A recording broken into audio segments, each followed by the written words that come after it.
Hello, everybody, and welcome to a brand new month of the Teacup for One movie marathon. My name is Matt, and I have 2 degrees, and it's an exciting night because we are kicking off a brand new theme for a brand new month. First of all, welcome to August, but also in honor of Freakier Friday coming out this Friday, a sequel, 20-ish years in the making, which, fun fact, we actually are kicking off this marathon today on the anniversary. I don't remember how many years, but the anniversary of the original Lindsay Lohan, Jamie Lee Curtis Freaky Friday. That was released on, August 6th in whatever year it came out, 2000 something. It was probably 5. I feel like it's been 20 years. I don't know. But we're not talking about that movie yet. That is going to be the grand finale. Tonight, we are talking about the film that started it all, the now long forgotten original Disney's Freaky Friday film from 1970, what was it? 1976, starring Jodie Foster and Barbara Harris, also called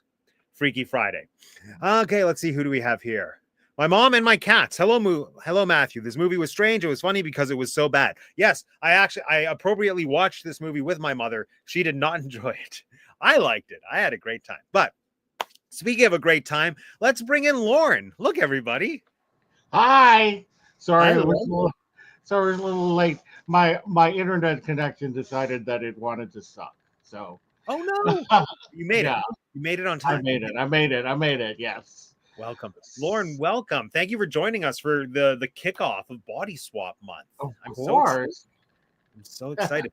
So, Lauren, who would you want to swap bodies with? Your parent or your child? If you had a child, like who would you rather? Which direction would you rather go? Oh my gosh, that is a good question.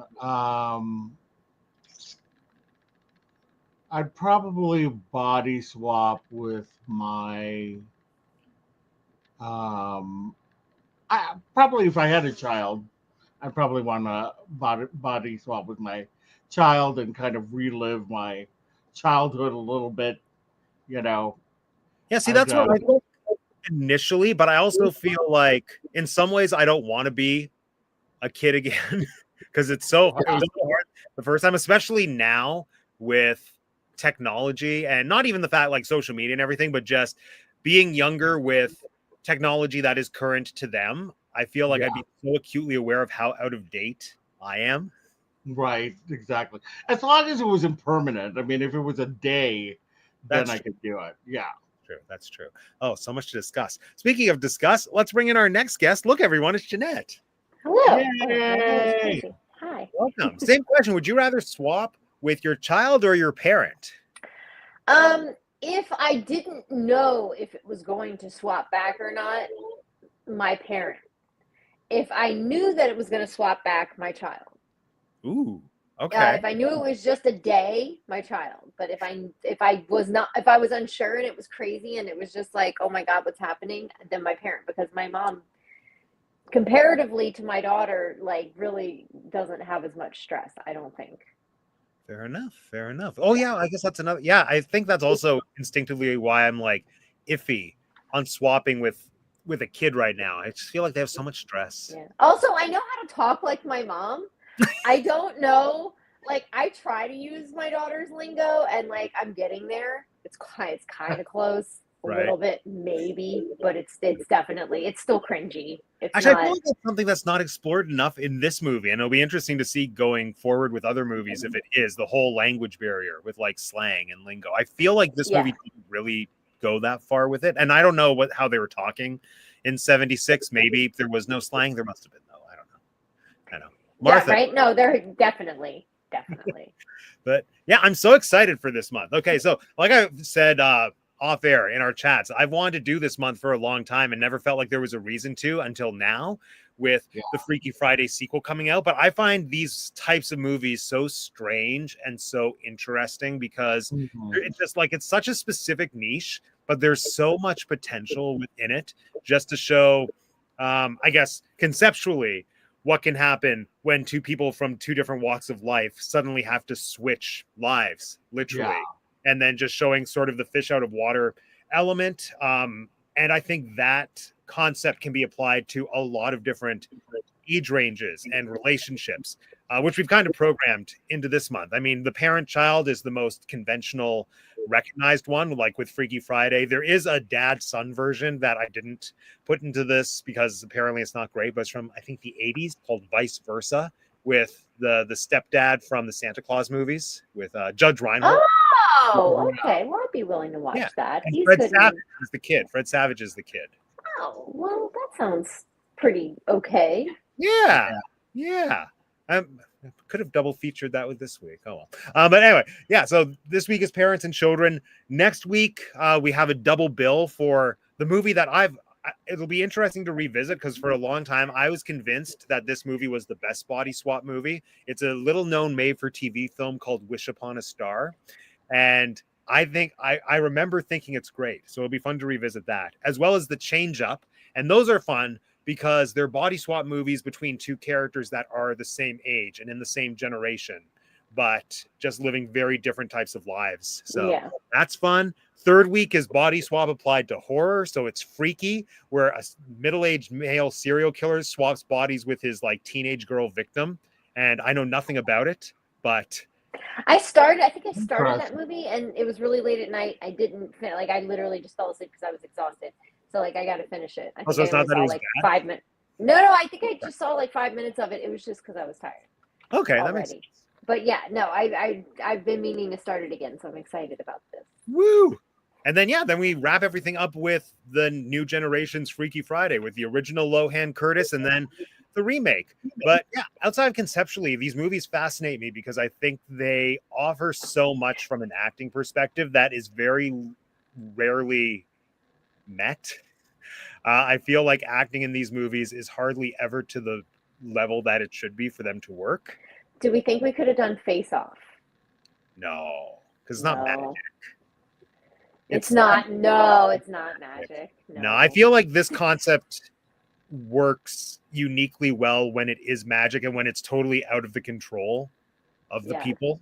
Yeah. I guess I was thinking of the acting and I was like, oh, that's true. Yeah. The acting is there. I guess also Face Off is just so ridiculous. It is. His face off. Face off. It's like that's the poster. That's the poster. But yeah.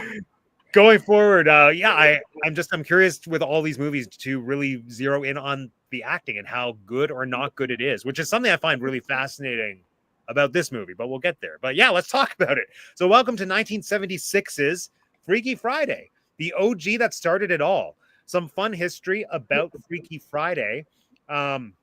This was not the first body swap movie. There were a few prior to this, but this is the first major one. There was actually, I mentioned Vice Versa with the dad and son. That was like the fourth adaptation of a book called Vice Versa, which technically kicked off this whole thing.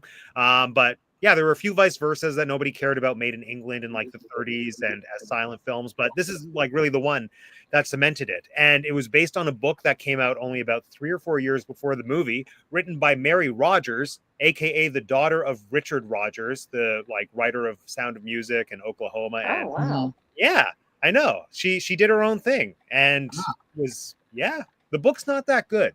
I read it as a kid. It's not good. Oh, I was like, I should read this book. It's a quick read. I actually read it all in one sitting one day when I was home from school at like age 10. So you could probably do it in like an hour and a half. Yeah. But the book is interesting because it's only Annabelle's perspective. So you don't see what the mom is up to. The whole thing is just the point of view of the daughter trying to live her life as a middle-aged woman for a day. Yeah. And it's not implied. It's outright stated that the mom somehow does that. Like she wakes up and she's in her mom's body, and then the mom just like leaves a saucy little note, like, okay, well, let's see how well you handled my life. And then at the end of the book, she comes back, and then the bodies swap back, and the mom is like, I hope you had fun. And then Annabelle writes, like, I asked my mom how she did it, and she wouldn't tell me. It's like, okay, that's interesting. Okay. Yeah. So I think even this movie, which my mother says is the worst movie she's ever seen, was a marked improvement. Oh my God. I don't think I think Peter Pan 2003 is a masterpiece, but I think we I found love Martha this movie. in 2003. Well, yeah, let's dive into it. Can anyone recall the first time you've seen this movie? Let's start with Lauren. Yes, I watched it obviously in the theaters in 1976. I was 7 years old at that time, and Jodie Foster was a big child star Already? at that time. Like when this came Oh out? yeah, she was big. She was a big Disney child star. Her and Kurt Russell, right? What? Yeah, What did she do? I thought this was her first Disney thing. no, Oh, okay. no. In fact, God, oh, I want to say it was. I can't remember what the first one was, but she'd done a few, and she'd been in other movies that I'd seen. So, she was the big draw for me. Nice. Um, and but watching it again, like I completely forgot everything that happened in this movie. I obviously knew the premise of the film and what was going to happen, but I forgot a lot of what happened in the movie, and I forgot some of the people that were in the movie. Or watching it again, I realized some of the people who were in the movie, like obviously Gomez Adams was in the movie. Wait, what? And Which one's Gomez he Adams? was the father. Her dad, John Astin. Really? Yeah, Oh, well, Yeah. that guy. John Astin was the father. They had like some of the big character actors of the time. Ruth Buzzy and Kay Ballard were in it. And Jimmy Olsen was Boris from the Wow. yeah, You can and see it now. Yeah. Yeah. and Skeletor was in this film. He was the guy that John Astin worked for, like he was trying to impress Oh, impress the the boss. exec guy that He showed was up at bald the with thing. a mustache. Yeah, Hmm. that was Skeletor from Oh. the He-Man and the Masters of the Universe. So it was kind of interesting seeing like all these people who were in this movie that I could not remember. I just remembered Jodie Foster, and I loved it as a kid, and I actually have to say that I love. I'm sorry, Martha, but I loved it as an adult. It just had that kind of magic that I remember. It took me back a little bit to those times, and I was glad to have watched it again. Yeah, it's a nostalgic favorite for me as well. Like when we watched original Parent Trap last year, I think I mentioned that Parent Trap was one of my like cottage VHSs growing up, and this was another one. Yeah. So like I had 2 or 3 classic Disney's 60s/70s movies on VHS. So I just always think of this as like a nostalgic summer movie. But I realized when watching it, I think it was very rare for me to sit and watch it all in one setting. It was probably a movie that like I had on at the cottage while like being distracted by snacks or games or whatever. And I think it's the perfect movie looking back for that. You could just enter it at any point and just watch 5 minutes of some ridiculous scenario, leave, come back. There's another ridiculous scenario. Then there's water skiing. Like, why not? It's great. Yeah. Jeanette, was this your first time seeing it or had you seen it before? No, this was my first time seeing the original one. Yeah. Oh, And actually, to that effect, I have never seen all of the Jamie Lee Curtis, Lindsay Lohan one either. I've seen like bits and pieces of it over the years, but no, I've never seen any or either of these all the way through. Oh, well then let's transition into how does it hold up today? Let's see. It was obviously dated, right? I mean, like some of the things they're allowed to say and do, especially within the confines of a Disney movie. And then the electric typewriter scene is hilarious. That really threw me for a loop. That was a very specific time. It was like if you had talked about like iPods, like in the scheme of things, that was a really small window of time of using that specific technology. And they were like the difference between typewriters, electric typewriters, but before we got to computers, it was like very specific time. And so that was kind of cool though. Like honestly, the dated part of it was one of the parts that I liked about it. The audio on this film did not hold up at all. I don't know what I looked at the beginning of the film, and they used to always like have a name for everything. Like there was Technicolor, or there was Stereoscope, or whatever the hell. This was in some Sonoscope or something. Whatever technology, It was horrible. The audio in this film is absolutely terrible. I've never paid this much attention to how bad the audio is. Sorry. The audio. The audio in Lauren's room is better than the audio in this film. It really that was distracting me the whole time. Yeah, I found let me see. That's not Jodie singing the theme song. It is. It's Jodie and the woman. It's what's her face? And Barbara? Jodie and Barbara are singing that song. Oh, that's so cute. Yeah. Cute. Okay. Yeah, for how it held up, it wasn't as good as I remembered it being. I was still thoroughly entertained. And actually, the typewriter scene, even though it feels like the most archaic part, in some ways I felt like that was the most relevant part. There was just something so entertaining about a parent not understanding the technology of the time. Yeah. Like if you've ever tried to teach a parent how to use a computer, for example, I feel like it brought elements of that, or it reminded me of one time when I years ago when I was at my cousin's house and they had a Nintendo Wii, and I had no idea how to use the controller. Then a literal 10-year-old got frustrated and grabbed it from me and did what I was convinced I was doing. They pressed the exact same button. I guess they flicked their wrist in just the right way to accomplish whatever I was trying to do. So I feel like this movie really tapped into that generational divide when it comes to technology in a way that I found very entertaining. Yeah. So let's see. Martha said the acting was terrible. The special effects were not great. I think they were charming. I was watching it with my daughter. My daughter said this. She goes, "What's up with this green screen?" And I go, "Honey, this was before green screen. That was projected on a screen behind them, and they were in front of it." And she goes, "I was like, yeah, it's not green." Oh, the water. I don't know why. To my mind, the only special effect is when they switch. I forgot that the water skiing would have been a lot of rear projection stuff. Yeah, but there's a lot that I want to talk about. Well, let's jump right into. Hold on, I feel like Yoda said some interesting things. Okay, well, yes, I want to talk about that. I also want to give a shout out to Candle Shoe because I loved Candle Shoe, but let's talk about the acting specifically. Jodie and Barbara Harris, I think it's such a good cast because it's Jodie Foster who is Jodie Foster.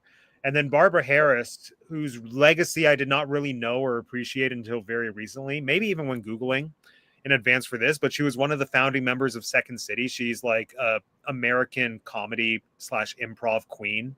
And I think you very much see her skills on display in this movie.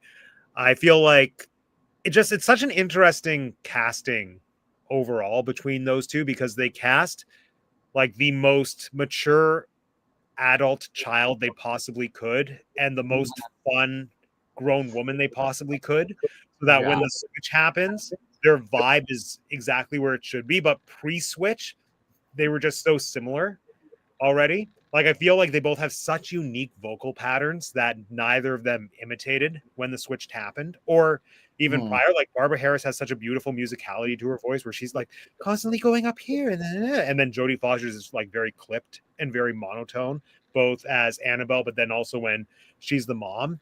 And I think the exact same performances could have been so much more interesting if they took on each other's characteristics pre-switch, because I think them, when they are playing each other, when they're in the switched bodies, I think it taps into just what they're naturally good at as actors anyway, just with Jodie's maturity and Barbara's funness. But if we had had that in the first scene, it would have made the rest of the movie a lot better, in my mind.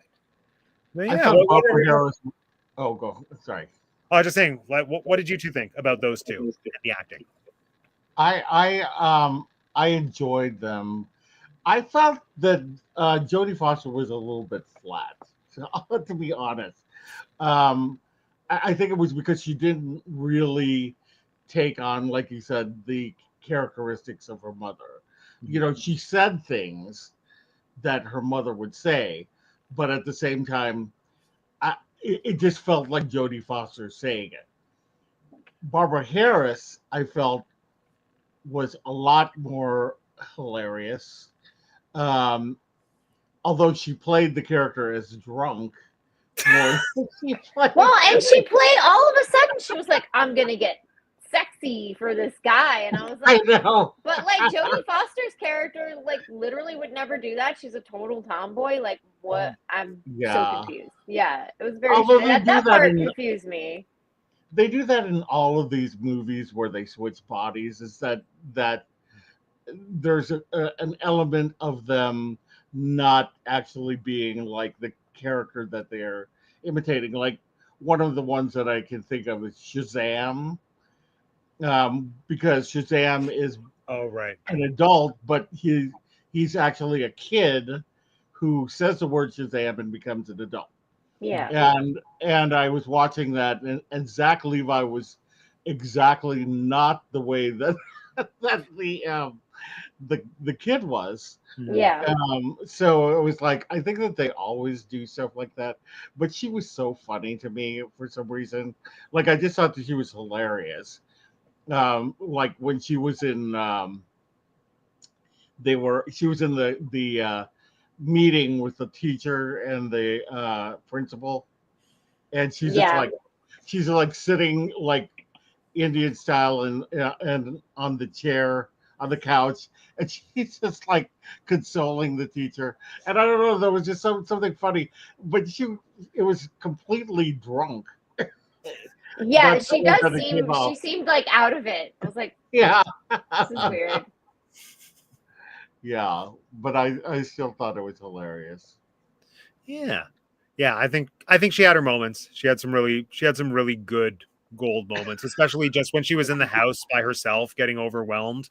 There was a lot of really good funny stuff going on there. But yeah, to the point, like Annabelle at the beginning has a whole speech about how she doesn't want to dress the way her mom wants her to dress. But then as soon as she's in her mom's body, she's like, "Oh, I'm beautiful and I love it. Let me try putting Yeah. on eyelashes." And yeah. I Yeah, like how your it mom was said that interesting. she wasn't falling asleep when Barbara was That's right. watching. Poor Barbara. Oh, poor Barbara. Your mom's really got some good roasts for this movie. Yes, indeed. Jeanette, what did you think of Barbara and Jodie in this movie? See, I like Jodie in this, but I think that's just because that was the part of this movie that was familiar to me. I don't know if we're keeping it just to Barbara and Jodie right now, but I thought John Astin did a good job to the point where I was very upset that I did not like John Astin. I was like, but I love you. Why are you making me hate you? I really loved you before, and now I really don't like you. Yeah, I did not like him, and that made me upset. So at least somebody in this movie emotionally affected me, but it was not Jodie or Barbara. Well, I think to that point, I do feel like Barbara had some of the most interesting moments, like from an emotional perspective, just pretty well with the scenes with the little brother. Like I think that was the only time that the movie felt like those were really good. Yeah. The scenes they could. I got to tell you, I mean, I don't know. I know Disney Plus took down all of their like cultural warning placards at the beginning of all their movies, but they needed some sort of cultural warning placard before this movie. Aside from the cigarettes and aside from the alcohol, are we going to talk about how very awkward and strange all of the scenes between Barbara and what's his face? Yeah, Boris. that was. I wanted so badly to fast forward through those scenes. And this is one of those cases where because I was like, I'm sure something's going to happen, but this is extremely uncomfortable. I do not want to watch this. I think it would have been weirder if Barbara Harris looked older. That's a thing. Even when I was a kid, I was like, she looks so young.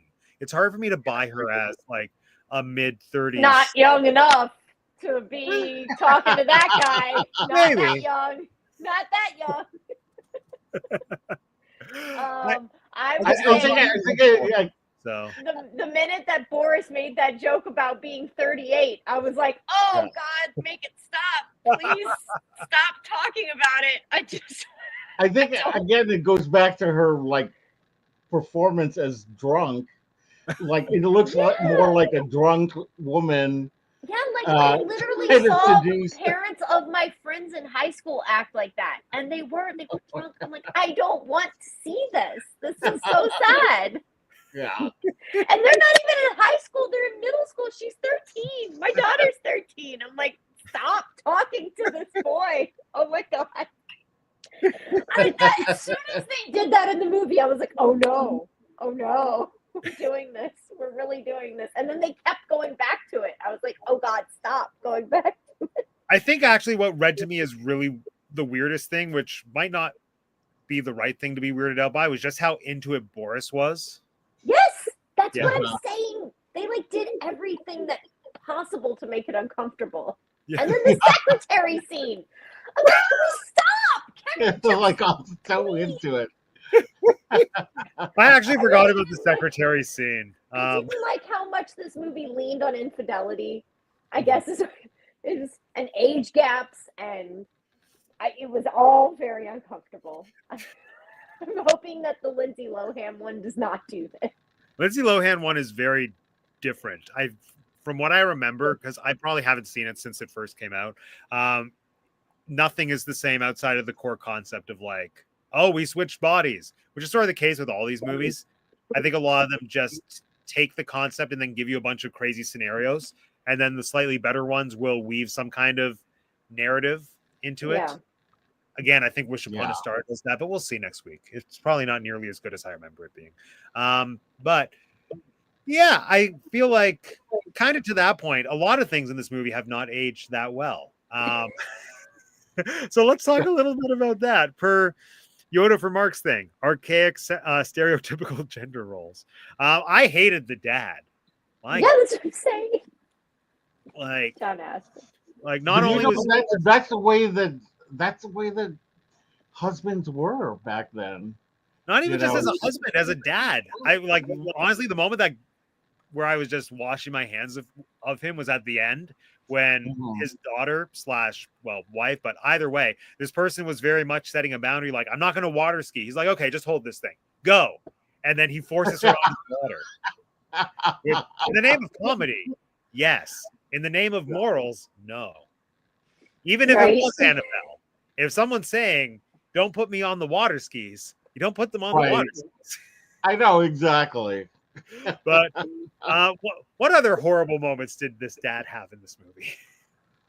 Oh God, I'm trying to remember. Well, aside from just completely ignoring that his wife or daughter is saying, I don't feel well, something's wrong. Like, and he's just like, no, I have this thing. You mustn't feel bad. This cannot be happening. I was like, well, there's like really the big overarching red flag, and then there's a bunch of tiny little red flags underneath that. I think every encounter with him was some kind of red flag. Yeah. Maybe pink. Also, when you forced Barbara Harris's character to make food for his work event, you know. Yeah. But, Yeah. but I that was would be like, something that would have been, you know, expected back then. Like I remember men were really well, you know, when the women were on lithium and they were whipping up tuna casseroles, I guess it wasn't quite really. But then this chick tries to make a turkey. I was like, why turkey? He didn't ask for turkey. He just said make food. And she was like, I'm going to make a turkey. I think Annabelle assumed that's what you make when you make food. You make turkey. So I was like, but- geez. Yeah, and how much of the home life portrayed in this movie was the norm? Like the wife being in heels and a pencil skirt, if that's what that was, and like doing every single chore in one day's time. Like, is that truly what life was like in the 70s? It was. Really? I mean, I used to wear suits as a kid. Like I saw that when we picture go of out. you, tiny little Lauren Yeah. in your little suit. Yeah. I had a little pink suit that my mom dressed me in, and I would tell her that's the reason why I'm gay. Transition to Yoda for Marx. Yeah. Oh my gosh. I think that's why it was so shocking when women were working. They were like, well, who's gonna do the stuff that happens at the house? Lack of planning on your part does not constitute an emergency on my part. Right. Gosh, who said was that? Did the dad say that? The dad probably said that. Yeah. No, I think that's just he the thing. did. Do not like the dad. Yeah, exactly. I question how much of his horribleness was a product of the time versus just him being a crappy family man. Well, they kept using the term, which was a very big thing to throw around at the time. Correct me if I'm wrong, but like the whole male chauvinist pig thing, like Right. kept throwing that term around, and I was like, it's kind of like, I mean, it's a highly derogatory term to be throwing around in a children's movie. I was like, this it's kind of a serious thing to be just like throwing out there. But I guess it would have been a much more popular like buzz term, like a hot topic term at the time. But yeah, like I just thought it was very interesting how adult everything was. I also think it's interesting if you look at the treatment of children then versus now. Like children were treated very differently then than now. Especially like you see the way the bus driver talks to the kids. Like he's just kind of like other adults were allowed to parent other people's children. Yeah, that was actually one of the things that really stood out to me was just the difference in generations with sort of what the roles and expectations were for kids specifically. Like for me, that really came out during the scene when Annabelle as the mom / Barbara Harris was doing her makeup, and just how foreign everything seemed to be to her about like the rouge and the eyelashes. Because my brain automatically went to, how do you not know how to do this? You're a teenager. And then I had to work back thinking like, oh, was this just not a thing for them at that age? And very likely, I'm guessing it wasn't. Or like probably fake eyelashes. Some girls that age would have experimented with like drugstore cosmetics, but false eyelashes, I don't think were like, that wouldn't have been like a common thing for little girls to put on, I don't think. Yeah, like it felt so much like Annabelle was naive. And she was a tomboy. Yeah. That was another thing. To Lauren said this too, like she's putting on makeup, but like she doesn't do that when you think, but like then she goes and plays baseball, and I'm like, well, yes, this is that character. Yeah. But not the makeup. Why is she putting on the makeup? Yeah, and like I think it was like, yeah. No, I was just gonna say I think it was because she just felt like that's what you do when you're an adult, like not to get caught. Like I better do this or I'm gonna get caught. Yeah. Yeah. Yeah, but I feel like there was one line, and I can't remember exactly what it was, but to me it implied that she felt like she wasn't beautiful enough like her mom to merit her doing those things. And so then it almost makes me wonder if the movie was operating from the perspective of like, you can't play sports, but then also engage in makeup and glamour and getting your hair done and whatnot. So like, so it's hard. I think these are just all such interesting things that the movie didn't adequately make a choice on one way or the other. But like the seeds for something really interesting are there, but alas. Bill Andrews being, oh, really? See, Mary Rogers knew about male chauvinist pigs. Actually, Mary Rogers also wrote the screenplay for this. So, yeah, that was her thing.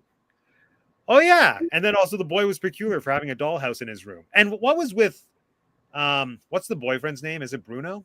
Bruce? Ben. Boris. There we go. Oh, you mean, yeah, Boris was so rude and so upfront with his rudeness, like especially towards Ben. It's just like, oh, look who's calling me out, the boy who has a dollhouse. Yeah, and like you are the guest in this house, sir. Well, the whole joke hinges on this understanding that both of the things they're accusing each other of are not masculine, right?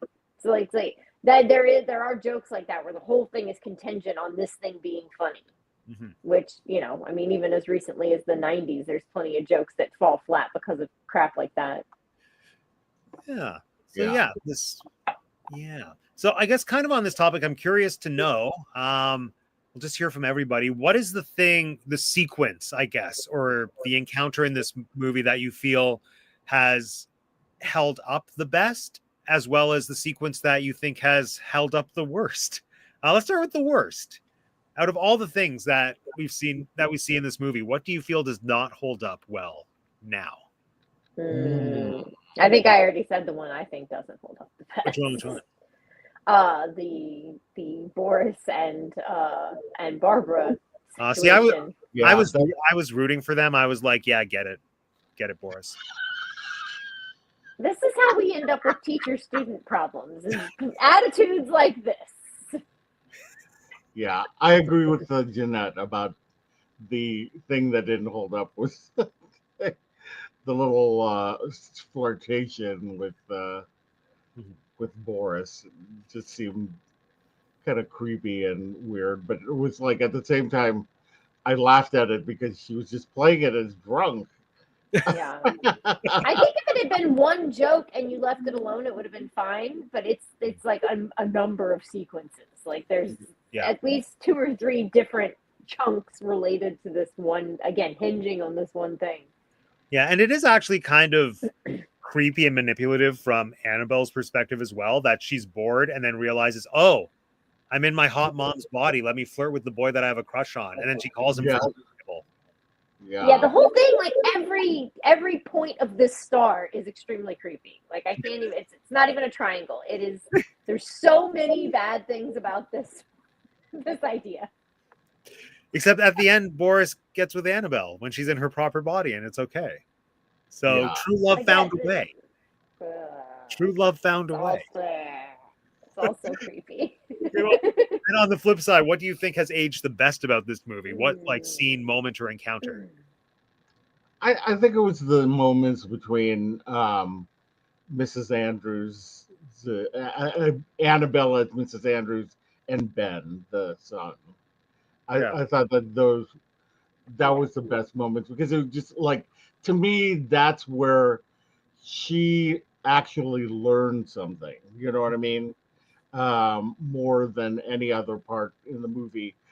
This is like her really learning something emotional and something that could be good in the future, you know? Yeah, I'd have to agree with that too. Those scenes to me it was involving character, like the little brother could have ended up being like a throwaway character, but he wasn't, right? Like he was involved in it because of this. And I think it did show the best acting on Barbara's part. Yeah, I think the kid was really good, like surprisingly good as well. Like I remember that character existed, and when he showed up at the beginning, I thought, oh, he's gonna be really annoying, but like I loved him. I feel like he gave one of the best performances in the movie, like especially just during those scenes. I feel like those scenes are the payoff for what this whole movie could have been, but at least it just like shows you why this concept is interesting. Like, yeah, it dives into what makes like a body swap movie like this interesting outside of the novelty and the gags. And I also felt like Barbara Harris was the most connected to Jodie's version of Annabelle in those moments, potentially. And even because she's a little bit more grounded as well, but like some of the nuances and even how she was using her voice and everything, it felt the most Jodie Foster-esque. And I think it's because it's the only moment that she connected with another actor and was acting. Yeah. She wasn't just like being a thing that people were reacting to. She was reacting to someone else. I think that that little boy, I don't know what his name was and like how old he would have been whenever they were filming it, but I feel like he could have contended for the title or for the lead role in The Shining. I feel like he was a really good. Oh, he was? No, I'm saying he could have, like, he seems like he would have been good enough to do that. Like, he seems like, I don't know why. I was watching him and I was like, I don't know why I want to see this child be in The Shining. He just has, like, he gives that energy. Like, he can play creepy kid, but, like, he's a really good actor. Was he a Disney kid? Did he do anything else? Do we know? I don't know. He looked familiar to me. So he might have been a child star at that time, but he, he didn't carry over, so I don't remember him. But he looked familiar to me, so I think I did see him in other movies. Makes sense. Yeah, I also Right. kind of at that point imagining him in The Shining. It's really funny to me that this movie came out the same year as Taxi Driver, so that Jodie Foster was doing her fun Oh, Disney yeah. friendly movie, and Taxi Driver, which I've not seen, but I've heard a lot of stuff about what she does in that movie and her role. Right. Yeah. Yes, that's Range. That's what we call Range. That guy's name that plays the little brother in this his name is Sparky Marcus, which is a very fun name to say out loud. Sparky Marcus. Sparky Marcus. Yeah, I'm looking up to see what Sparky Marcus did, but now I can't stop saying. Apparently, his he name in did my a head. few guest spots on TV. What is WKRP? Is that? That was a sitcom. Oh, nice. WKRP in Cincinnati. This guy. That was a 70s sitcom. Is he alive? Because it seems like he didn't. Yeah, I guess he is. He just stopped working after a while. It is so rare for like male Disney kids from that era to be alive. So I'm glad to hear Sparky made it. He's alive. He just didn't do much else, I guess. That's probably why he's alive. He was in The Reluctant Dragon, but he was the voice of the boy. Oh. So I don't know what that means. The boy. I just picture him like showing up in the studio and he's like, "Gee, Mr. Disney, can you make a movie about a dragon?" And just invented that in my mind. I need to rewatch The Reluctant Dragon. I remember really liking it. Yeah. Show us the studio. Imagine if that was reality, if you could just have an idea and go like just trespass onto the Disney studio to pitch your idea and then be given a tour. That's the dream. I know, that would be the dream. Yeah, definitely. That is truly. He was the voice. He was the voice actor for the cartoon Richie Rich. Oh, that's fun. Oh, From 1980 to 1982, the Hanna-Barbera cartoon. Nice. Okay. So yeah. Sparky made his mark. Sparky made his marky. Sparky Marky. Young boy, Richie Rich is his name. He's rich enough. It's sad that I remember this title song to that. I'm trying to think. I feel like maybe I saw a few episodes of the Richie Rich show. I can't remember the song though. Need to investigate. Sorry, I literally can't stop saying this man's name. Jeanette, I'm curious to hear your thoughts on this movie as the mother of a teenage girl. Like how, in that one respect, who's about to be 13 years old. Exactly. So in that regard, how do you like? Did this movie feel relatable or not? Do you think that? I turned it on with her in the room. Yeah. And I was like, "There's a chance you'll like this one. You'll probably like the 2003 one. I haven't seen either." So I was like, I started it. She watched about 20 minutes of it with me, and then she left the room. So she didn't. I don't think she was getting down on it very much, but I thought that it was relatable, but I think that there is a degree nowadays that you have to be in tune with what's going on with your kid, or else you run the risk of just being dangerously out of touch. Like, I think to a degree you have to, I don't think you can be as unaware as this woman was in the film, which I know it's a fictional movie, so maybe parents weren't that unaware. I don't know. But like, I don't think you can be as detached from the current culture and be a safe parent, to be honest. Interesting. Because I guess. Yeah. Then you don't know what you're looking for. If you don't know what you're looking for, you're woefully like you're gonna be behind, and you're not gonna be. There's a safety issue. You know what I mean? So I guess to that point, do you feel like this movie focused more on the body swap, teaching the characters about each other or about themselves? Because when I think about Annabelle's whole journey, I feel like she didn't learn a ton about her mom, but I think her biggest moments of self-discovery were with Boris, and then also the parent-teacher interview, where she just got sort of an outsider perspective on how other people are seeing her. Yeah. And feel like Barbara Harris's character didn't really get anything as Jodie Foster, just outside of Sports Are Hard. I think Barbara learned about Annabelle, but Annabelle learned about herself, which makes the movie about Annabelle. Yeah. Oh yeah, that's a good. Yeah. Yeah, that's a good way of looking If you're at gonna it. call a single main character, which there's not, they're both Mhm. the main character. But like, I think that Barb, like you said, Barbara Harris, her character really doesn't get much out of it. She didn't really learn. She didn't get much inward, other than I need to be maybe a little bit more of a sympathetic mother. Mhm. That Yeah, might be a little bit more open and a little bit more understanding. But mainly Annabelle is the one who has like a journey. Yeah, so I actually feel like maybe that's what this movie is missing. I think the big gift that you're given with this concept is being able to have two characters better understand the other person. I do think that there's value to learning about yourself, but no matter what, I feel like it has to be balanced. And I don't think this movie is balanced. No, yeah, I agree. although I do think actually there are some things where she learns about herself. I mean, learns about her mother, like with the when all those people are in the house, Mhm. and she realizes how much her mother had to juggle things. You know what I Yeah, mean? I thought that was, but for the most part, I think you're right. I think she did learn more about herself, but there were, I think, a few moments where she did learn about her mother. Yeah, the whole thing with her being overwhelmed in the house was like realizing that being a stay-at-home mom wasn't just watching TV all day. Let's say Uh-huh. I feel like there's a lot of merit to that, but also in some ways that almost feels like a trope. Like I think to I Love Lucy episodes when they did the same thing when like they would switch.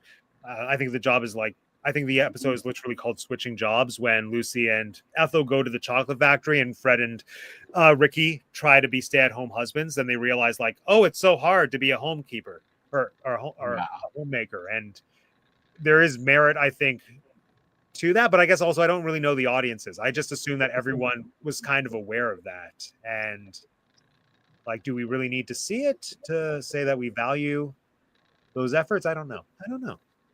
I don't know. So the novelty was kind of fun, but then it felt just novelty and tropish. Like when everyone was following her around the house, yelling at her, it got old really fast. I felt. yeah, Yeah. yeah. Even though like trading off the dog, I thought was funny.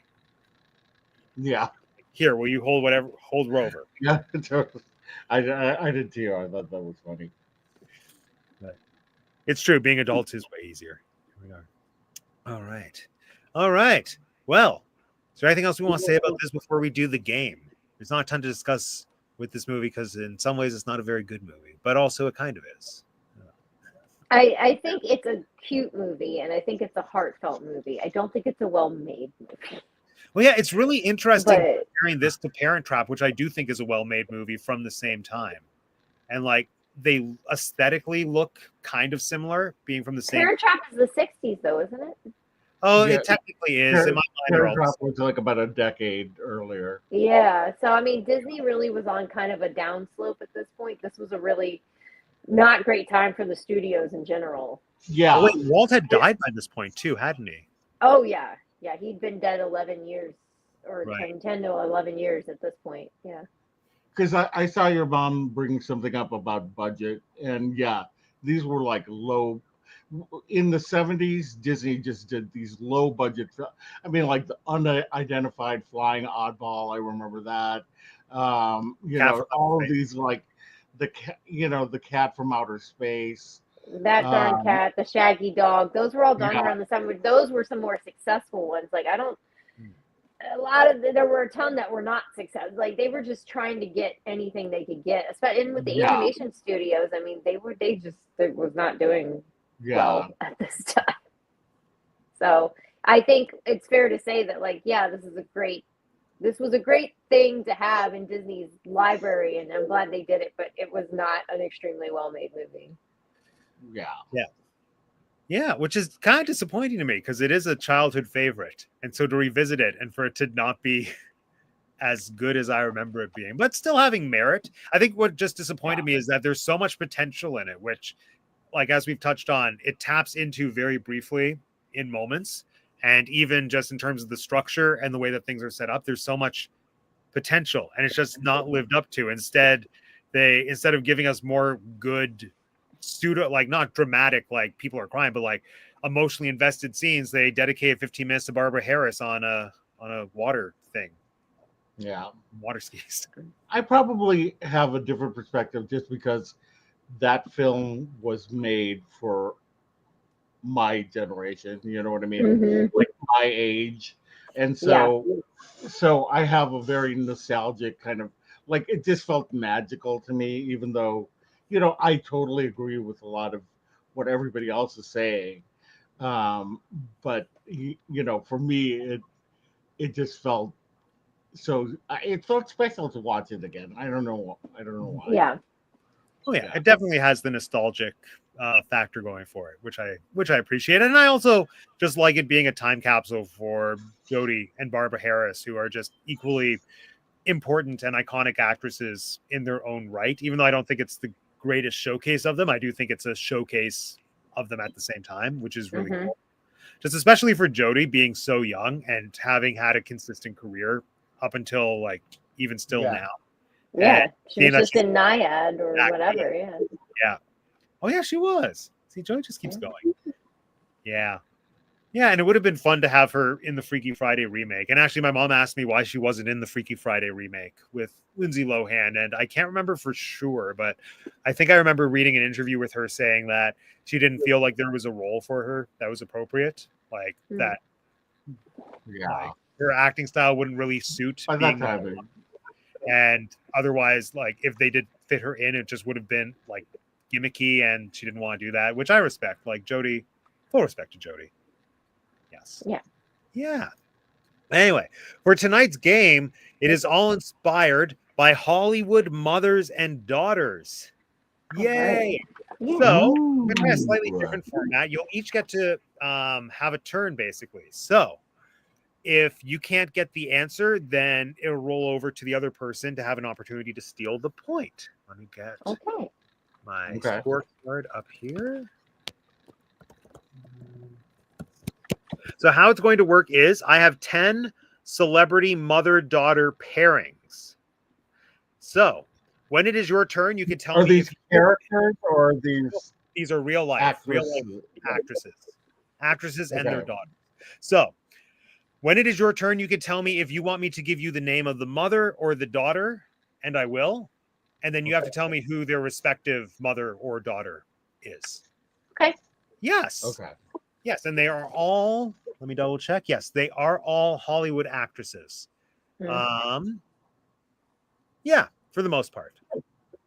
And when I say for the most part, I mean like there might be one or two who do other things as well, like might be singers or whatever, but like they're all actresses. Yeah. Okay, so we'll start with Lauren. Lauren, would you like to know? Yep. Do you want mother or daughter?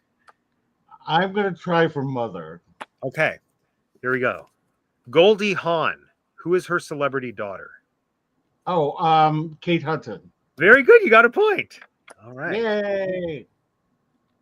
Okay, delete. All right. Jeanette, mother or daughter? Mother. Melanie Griffith. She is. Oh my God! Why can't I say it?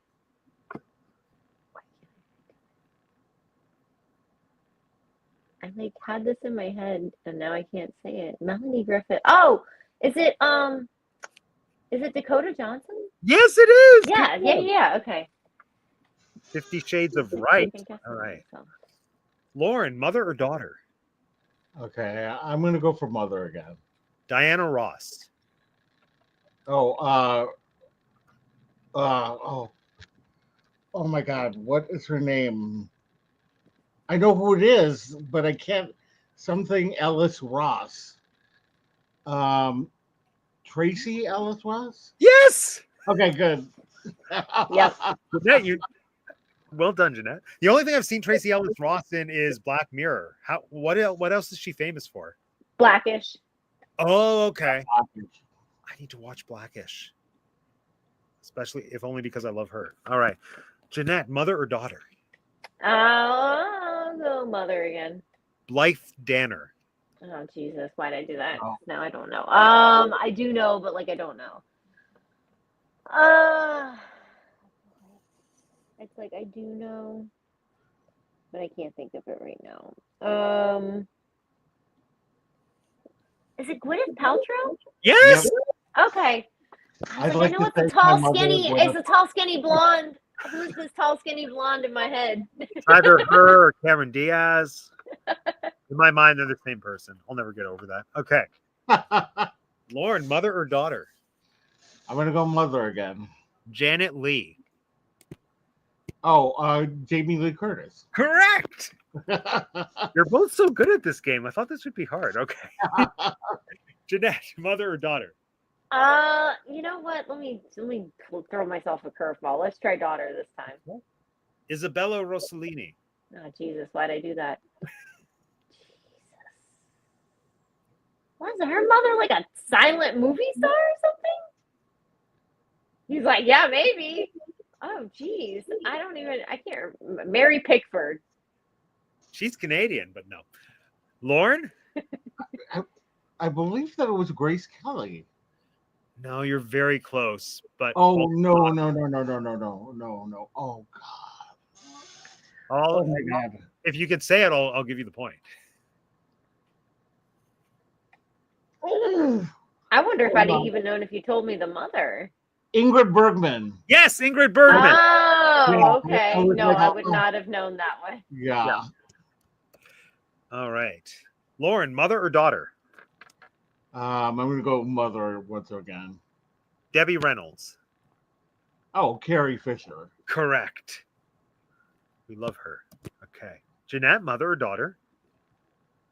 Does Carrie Fisher get used twice in this one? No. Because I know her daughter too. Yeah. I forgot. That No. would've been, Yeah, would've no, been a Billy. good I one. was like, if you said Billy Lord, I'd be like, yeah, that would have been good. right. I'll do a mother again. Mother, okay. Oh no, where'd my list go? Vanessa Redgrave. I don't know who the hell that is. Vanessa Redgrave. That sounds like a soap opera star. Oh my God. I mean, literally, shit if I know. I am like, I don't know who that is. So I will pass to Lauren because I literally have no clue.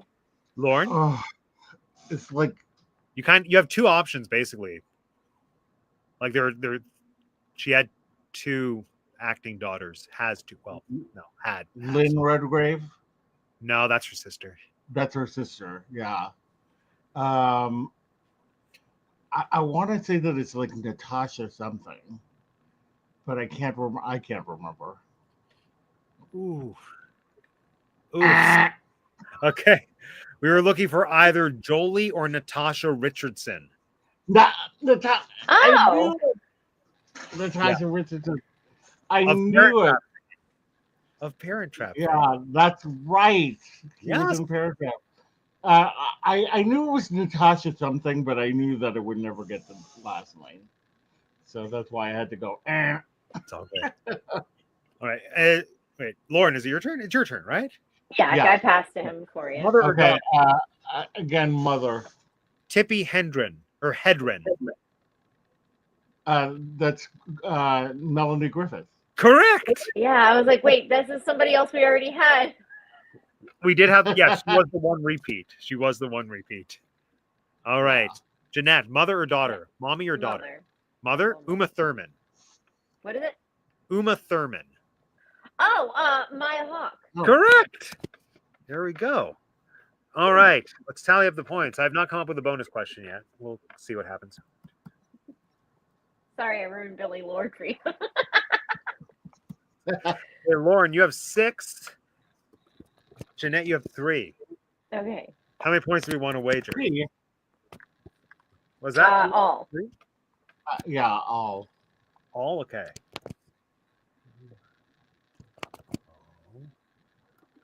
Martha has 7. She's Martha. beating everybody. That's true here. Oh no, something in my teeth. The true winner is Martha tonight. The true winner is Martha. But the bonus question is to see who on screen shall be the winner. I have a very deep cut bonus question, which is technically, it's probably unfair, but Okay. I don't care. No. Fine. Yes. Okay.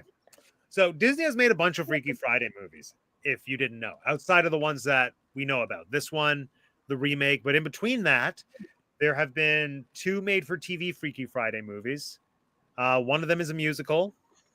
It was pretty recent. One of them was made in 95. So, No. who played the mom in the 1995 made-for-TV? Oh my God. We Friday? pulled this up when we looked it up on Disney Plus, and now I can't remember. Oh And my she is a God. name. She is a name that people probably know. What's it? Martha's Betting Oh my- 7. Disney Dado, if you're in the comments, type it. No, he's not in here. Hey, why isn't he watching our show? How dare he? I know. Eric? How dare he? Oh, Oh my God. I literally saw this. I think this was like, right? It's on Disney Plus, right? Is it? I don't think it is. It might No? no, I don't. I Oh, don't they think had it- some other like 90s one on there whenever I The was musical looking for is this on. one. Be Disney Plus. Like Maybe that's what I saw. the musical version, but not the musical. We're not talking No, about he wants the 95 the version. 95.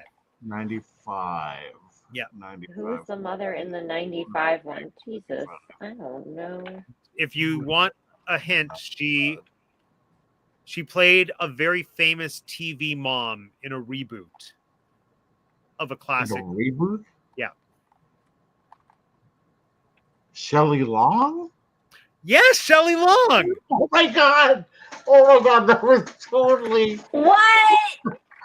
Lord, Because I was That is a thinking, good guess, though. 1995. Good call. yeah, I was Mrs. thinking Brady. Shelley Long played Mrs. Brady, Carol Yeah. Brady. So, Yep. Yeah, she played the mom in oh the my God, I can't believe I got that. Freaky Friday. But now it's starting to come back to me. Actually, now I think I actually watched that movie. Oh, I watched it a bunch. I Yeah. taped it on the Family Channel, which was Canada's pseudo off-brand Disney channel. It had a really Uh-huh. annoying theme song that was just whistling. It was great. Yeah. Didn't the Family Channel give us Isn't that what gave us rejected cartoons? What Maybe. say that again? Rejected a- cartoons? Yeah, I'll send it to you. I think the Family Channel is where we got that from, actually. Family Channel, let me think. Stuff like Radio Free Roscoe, I think, was produced by Family Channel, if that made its way to you in the States. That was when all of us were older, though. Like, that was... Actually, no, I was in high school when that came out.